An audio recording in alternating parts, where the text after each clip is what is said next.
माढा तालुक्यातील आगामी निवडणुकीत कोण मारणार बाजी, शिंदे गट की आमदार अभिजित पाटील गट? माढा तालुक्यातील राजकारण पुन्हा तापलंय. आगामी जिल्हा परिषद आणि पंचायत समिती निवडणुकीच्या पार्श्वभूमीवर माढ्यात राष्ट्रवादी काँग्रेस विद्यमान आमदार अभिजित पाटील आणि माजी आमदार बबनदादा शिंदे यांच्या गटामध्ये अनेक इच्छुकांची तीव्र चुरस निर्माण झाली आहे.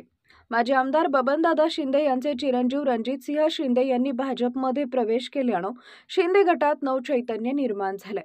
एकीकडे विद्यमान आमदार अभिजित पाटील यांच्याकडे सत्ता आणि संघटनात्मक यंत्रणा आहे, तर दुसरीकडे माजी आमदार बबनदादा शिंदे यांचा अनुभव व सुपुत्र रणजित शिंदे आणि विक्रम शिंदे यांचा तळागाळातील जनतेमध्ये जनसंपर्क आहे.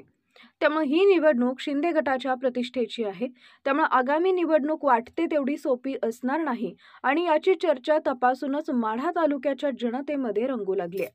बबनदादा शिंदे यांचा दांडगा राजकीय अनुभव पुन्हा एकदा कामी येणार आहे. माढा तालुक्याच्या जनतेचे बबनदादा शिंदे यांच्यावर आजही अपार प्रेम आणि विश्वास आहे.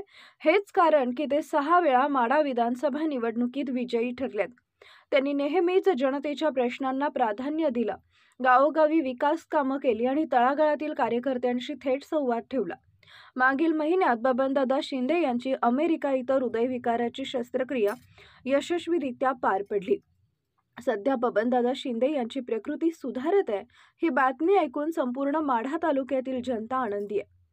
माढा तालुक्यातील नागरिकांचे त्यांच्यावरील प्रेम आणि आपुलकी पुन्हा एकदा दिसून आली आहे. त्यामुळे आगामी काळात पुन्हा माढा मतदारसंघात शिंदे गट जोरदार मुसंडी मारणार की आमदार अभिजित पाटील गट सत्तांतर घडवणार हे पाहणं आवश्यक आहे.